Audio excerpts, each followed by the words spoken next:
Welcome back to the deep dive. So today, we're really diving headfirst into something you, our listener, actually brought up. It was a really insightful observation you made. You mentioned how large language models, LLMs, are kind of becoming this shortcut, right? Giving us access to like tons of primary information and just totally changing how we get to collective intelligence. You really hit on something there. Oh, absolutely. And when you zoom out a bit, you can see LLMs as this new epistemic engine. It's not just another app or gadget. It's a tool that fundamentally shifts how we get knowledge, how we interact with it, like writing did, and then the printing press and the internet. Each one was a huge step change. Right. And what's the core difference this time around? It feels like it's more than just finding information faster. Exactly. We're shifting from just information access to what you could call interactive synthesis. Think about it. A regular search engine, it just gives you a list, right? A list of documents. You have to sort through it all yourself. It's like being handed a pile of books. Yeah, you do all the heavy lifting. Right. But with an LLM, especially one using RAD, that's retrieval augmented generation, it can first go find specific facts from, reliable sources, like checking some library. And then it generates the answer using that confirmed stuff. This helps cut down on those hallucinations people talk about. You get more accurate, context-specific answers. It really reduces the cognitive load on you. Okay, that makes sense. It's less about searching, more about getting an understanding. But doesn't this bring up a pretty big question? Like, LMs seem like amazing intellectual helpers, but couldn't they also become sort of new gatekeepers to knowledge? That is the central tension we really want to unpack today. This deep dive is all about looking at both sides, the incredible potential, the ways they can boost our thinking, but also the real risks, new power structures, maybe even everyone starting to think the same way. It's a very tricky balance, high stakes. Definitely a tricky balance. That sets the stage perfectly. So where do we start digging into this? Maybe how LLMs are changing knowledge production itself. Like in science, you mentioned they're becoming active collaborators, not just tools. Yes, exactly. There's actually a great survey paper on this, LMM4SR. It looks at how large language models are being used for scientific research, and it breaks down the research process into 4 main stages where LLMs are really making a difference. Okay, let's break that down. The really wild part for me is how they're not just finding stuff, but actually helping come up with ideas like hypothesis discovery. That used to be purely human, right? Intuition, genius moments. Well, now LLMs can process just vast amounts of literature, centuries of thinking, really, and not just find answers, but spot gaps in knowledge. They can see connections between different fields maybe a person wouldn't spot, and suggest totally new research questions. It's like recombining knowledge in new ways. It's about generating the starting point. Wow. Okay. And then what about actually doing the science, experiment planning and implementation? Yeah, they're showing some pretty amazing abilities there, too. Optimizing how experiments are designed, even automating parts of the workflow. There are examples like ChemCrow and Ka-Scientist in chemistry. These AI agents can read papers, plan the steps, and even control robot arms to run the experiments automatically. Robot arms doing the experiments. Yeah, it really speeds up the whole cycle. So human researchers can maybe focus more on the bigger picture, the strategy, the tricky problems. Okay, I can definitely see the appeal there. And scientific writing. As someone who's, stared at a blank screen trying to write a paper, that sounds amazing. It can be a huge help. Drafting sections, generating reference lists, even writing captions for figures. Takes away a lot of the grunt work. I sense a but coming. Yeah. There must be issues around, like who actually wrote it? Academic integrity. Absolutely. That's a really critical point about, what counts as intellectual contribution. And then the last stage they look at is peer reviewing. Here, LLMs could potentially help human reviewers, spotting logical errors, checking statistics, verifying references. The idea is to make reviews faster and maybe better quality. Potentially. But, there are concerns too. Could they be superficial? Could they just repeat biases from the data they were trained on? Things like that. Right. So it's not just making research faster. It's like fundamentally changing how science works. You mentioned self-driving labs. That sounds straight out of sci-fi. What does that actually mean? In this LLM Feynman. Right, so LM Feynman is this idea, maybe more conceptual right now, but it points towards AI that doesn't just learn patterns, but can actually rediscover fundamental principles, like Feynman himself used to do. It suggests a shift from AI that learns to AI that discovers, and that leads to the idea of self-driving labs. These would be highly automated labs where the AI does the whole cycle, comes up with a hypothesis, plans the experiment, tells the robots what to do, analyzes the data, and then plans the next experiment. All on its own, running 204/7. Wow. Yeah. So you can think of LLM autonomy in science evolving. Level 1 is just a tool. Level 2 is an analyst providing insights. And level 3, the future vision, is the autonomous discoverer. LLM Feynman hints at that path. This really does change the role of the human researcher then, doesn't it? If the AI can do all that, what's left for the human? It's like they really are intellectual collaborators, like you said. Exactly. It forces us to rethink, where does creativity come from? What does authorship mean? What's the role of human intuition? It probably means a new kind of division of labor. LLMs handle the big data, the routine stuff. Humans focus on high-level strategy, tackling the really weird problems, asking the deep questions only a person can ask. It definitely changes the skills scientists will need. Okay, yeah, that makes sense. Let's shift gears a bit. This idea of knowledge democratization.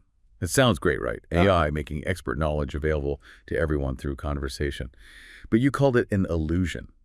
So is it really leveling the playing field or not? That's the million-dollar question, isn't it? LLMs definitely change how we search. Think about Google search now. You type keywords like flat feet running shoes, you get a list of links, websites, articles, you have to read them, figure out what's relevant, compare them. You need some skill in asking the right questions, and you need to be critical. Right, you're the librarian, basically, sifting through the stack. Exactly. But what happens when the LLM is the librarian, the curator, and even the one writing the summary? Do we lose critical skills? Is that convenience worth it? Good question. So with LLM search, the conversational kind, you can just ask, what are the best running shoes for flat feet? And you get like a direct answer, maybe some suggestions. The LLM tries to understand your intent. And as we said, RRig helps make these answers better by pulling in reliable data. It sounds super accessible, but it also hides these new digital divides that are popping up, 3 main ones. Divides. Okay, tell us. What's the first one? First is the skill divide. It's not just about what you know anymore, but maybe more about how skillfully you ask, this whole prompt engineering thing, designing the right prompts to get the best out of the LLM. That's becoming a really important skill. So you could end up with a gap between people who really master these tools and people who just get basic, maybe superficial answers. Okay, so it's not just having the tool, it's being good at using it. Makes sense. What's number 2? The economic divide. Let's be honest. The best LLMs, like GPT-4 and others, they often cost money. Subscriptions, API fees, it adds up. This creates real barriers for individuals, for researchers maybe at smaller universities, for businesses in developing countries. If AI is supposed to help in areas like health or education, but only the rich can afford the best tools, well, that just makes existing inequalities worse, doesn't it? Yeah, that's a major worry if the most powerful stuff is behind a paywall. And the third divide. The linguistic and cultural divide. This is the Anglo-centric AI issue. Most big LLMs today are trained primarily on English language data, mostly from the internet, so they work much, much better in English than in many other languages. Think about it, maybe they're great for 1.5 billion English speakers, but not so great for, say, 97 million Vietnamese speakers. This could push non-English languages and cultures to the margins. Some worry it could lead to a sort of homogenization, a U.S.-centric cultural blob dominating everything. That's a stark picture. Yeah. So it's not just about the odd factual error. It's about trust, fundamentally. And if LLMs are just stochastic parrots, like you said, and if this democratization paradox means we get conclusions easily but maybe forget how to explore, what does that do to how we think? It's so important to remember they're stochastic parrots. They predict the next word based on patterns they don't understand like we do. So the output can sound incredibly smart and confident, even when it's completely wrong, those hallucinations. And it always reflects the patterns, the biases in the data it learned from. Sounding smart isn't the same as being right. Exactly. And that means you, the user, need a new level of critical thinking. You can't just blindly accept what the LLM says. That leads to intellectual laziness, right? It undermines the whole process of real inquiry, looking at different sources, forming your own judgment. And that's the paradox. LLMs make conclusions easy to get, maybe too easy, but they might make the actual exploration, the digging, harder. It's tougher to argue with a smooth AI-generated paragraph than it is to sort through a bunch of conflicting articles yourself. It centralizes the process again, but in a hidden way. Okay, all right. Let's unpack the next bit. How LLMs affect collective intelligence, boosting it, but also maybe distorting it. How do they boost it first? Well, they can definitely act as catalysts, especially for generating ideas and making collaboration easier. Think about brainstorming. An LLM can spit out hundreds of diverse ideas in just a few hours, something that might take a human team days. It's like having a virtual crowd on tap. And even for individuals, it can be a great sounding board just to bounce your own thoughts off of, help you refine things. Like having a super fast brainstorming buddy. And collaboration, especially across borders. Yeah, translation features are huge. They can smooth out communication in global teams. And summarization, imagine joining a long online discussion. An LLM could summarize it so you get up to speed quickly. This could foster, bigger, more diverse online groups working together. Looking ahead, you could even imagine multiple AIs collaborating, maybe different models checking each other's biases, leading to artificial collective intelligence. That sounds incredibly powerful. But the flip side, how do they homogenize our thinking? Yeah. This is a big risk. Real collective intelligence thrives on functional diversity. People bringing different knowledge, different viewpoints, different ways of thinking.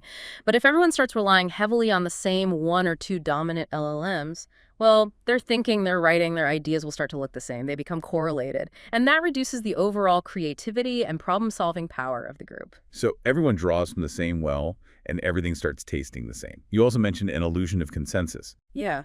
This is subtle, but important. LLMs tend to reflect the most common views found in their training data. That's just how they work statistically. So if you ask an LLM about something, it might give you an answer that sounds like everyone agrees. This can make users think there's a consensus when maybe there isn't one. Oh, I see. And this can lead to classic groupthink, right? Or a spiral of silence, where people with different views don't speak up because they think everyone else agrees with the AI's mainstream answer. It points to this trade-off: efficiency versus robustness. LLMs make things efficient, like summarizing discussions, reducing friction. But maybe some friction is good. Productive friction. Exactly. That clash of ideas, the struggle to bring different views together, that's often where the best thinking happens. If we make everything too smooth, too efficient with AI, we might lose that vital element and actually weaken our collective intelligence. That's a really powerful idea, productive friction. And this relates to the hidden profile problem too, right? Where AI teams sometimes fail. Yes, precisely. The hidden profile setup is classic. A group has a problem to solve, but each member only has some pieces of the crucial information. They have to share their unique bits to get the right answer.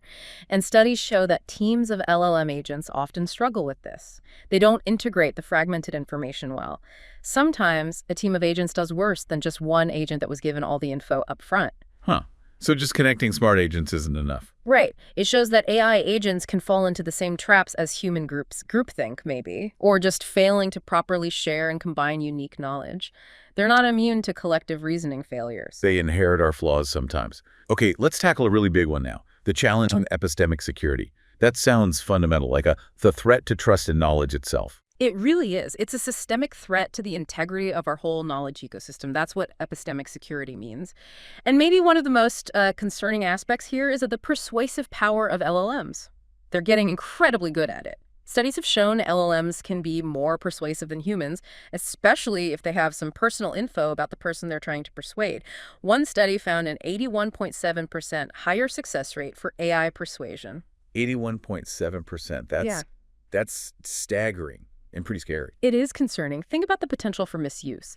Large-scale, automated, personalized propaganda, really sophisticated scams, bot networks, swaying opinions. And because they can mimic human emotion, they can blur the line between logical argument and just, emotional manipulation. You might be guided towards something without even realizing why. This also connects to the reproducibility crisis in science, doesn't it? That problem we already have where studies can't be replicated. How do LLMs make that worse? Yeah, this really hits at the foundation of scientific trust. First, many powerful LLMs are black boxes. We don't know exactly how they work inside. That makes it hard to scrutinize them. Second, their output is stochastic, meaning it's probabilistic. You can give the same prompt twice and get different answers. This makes exact replication really, really difficult. Right, if you can't get the same result twice. Exactly. Plus, the standards for reporting how LLM research is done are often lacking.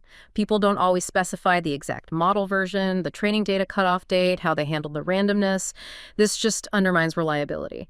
And then there's this new worry: prompt hacking.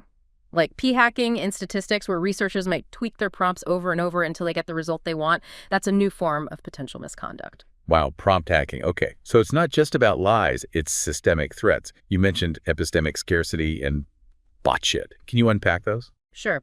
Epistemic scarcity is the basic idea that true, reliable knowledge is actually quite rare and hard to come by. LLMs can make this worse by amplifying biases or limitations present in their training data, like the English-centric bias we talked about. If the data is skewed, the knowledge generated might be too. But bot shit, coined by philosophers, is maybe the more immediate, messy threat. It's just the sheer volume of plausible-sounding, but ultimately unreliable, meaningless, or just plain wrong AI-generated content flooding our information environment. So it's not just deliberate disinformation, but also just noise, junk. Exactly. It's epistemic pollution. It makes it incredibly hard to tell what's real and what's not. We're drowning in stuff that looks convincing but might be garbage. It feels less like an information age and more like a noise age. And the core problem is the cost imbalance, right? The reversal of epistemic burden. Precisely. It costs almost nothing now to generate floods of convincing-looking nonsense with AI, but the cost to verify that information, to check if it's true, that cost remains high, maybe even gets higher because there's so much junk to wade through. That puts a huge burden on us, on society. An unsustainable burden, potentially. And the fix isn't just debunking individual fake stories. We have to recognize the threat comes from the text's nature, its persuasiveness, its opacity, its tendency to reflect patterns, good or bad. It means we all need more skepticism, better critical thinking skills, and we need to think about designing systems, robust epistemic architectures that deliberately build in some checks, some friction, to make it harder for the bot shit to spread so easily. Okay, that's a heavy thought. This leads perfectly into the future then. The future of the knowledge commons, governance. If these tools are so powerful, who controls them? It's like a massive concentration of power. It absolutely is. Building these cutting-edge LLMs takes enormous computing power, huge data sets, massive investment. Only a handful of very large tech companies can really do it at the highest level right now. So they are effectively becoming the new epistemic gatekeepers. They control the main doorways to future knowledge. And that's a big deal. What if their commercial goals or their specific company values start shaping what information we see, what gets prioritized? That could easily distort public conversation, even democratic processes. So, yeah, our intellectual future could end up in the hands of just a few big players. What about open source? Is that enough to counter this?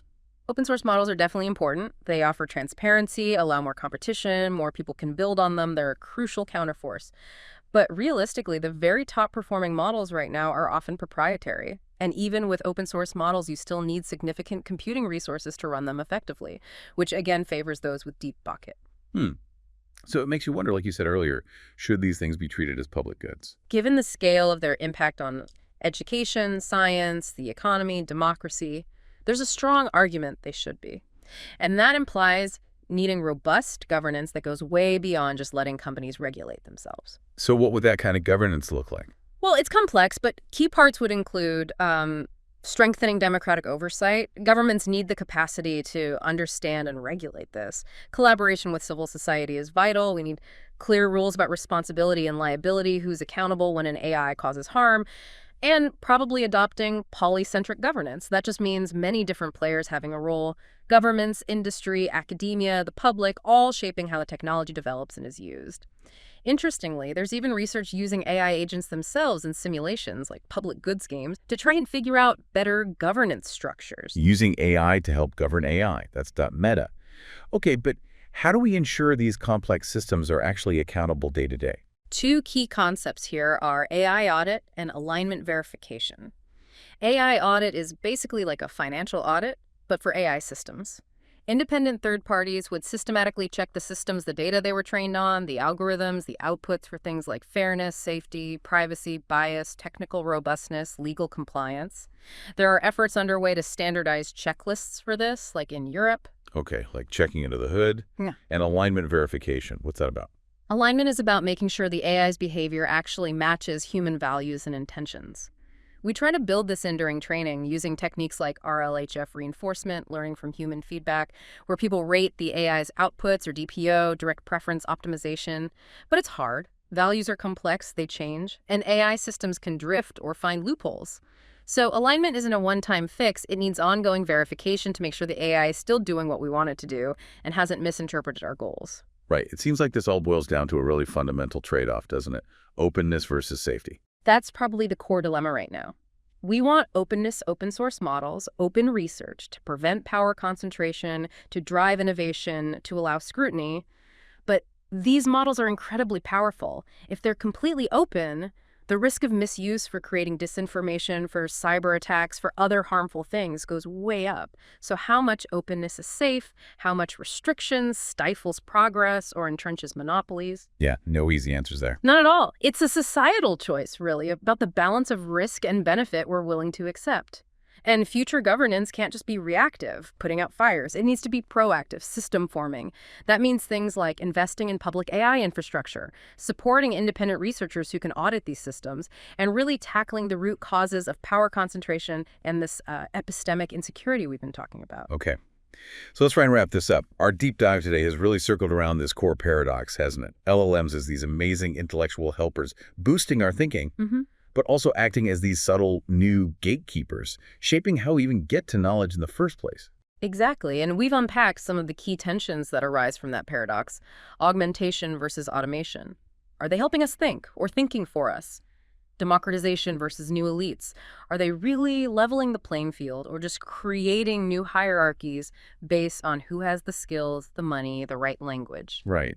And then amplification versus homogenization. Are they making our collective brain power stronger or just making us all think alike? And that efficiency versus resilience question. Does getting information so smoothly, so frictionlessly, come at the cost of our ability to think critically when things get rough? Yeah. These are just tech questions, are they? At the end of the day, the biggest challenge LLMs pose isn't technical, it's human. It really demands we change how we think, how we approach knowledge, our own sort of intellectual habits. Which means, for you listening, you can't really be just a passive user of this technology anymore. You almost have to become a critical user, an AI-literate citizen, someone who's actively thinking about and shaping this future knowledge commons. Because the future really does seem to depend on whether we can find the wisdom, the foresight, and frankly, the collective will to steer this incredibly powerful epistemic engine in a way that truly benefits everyone.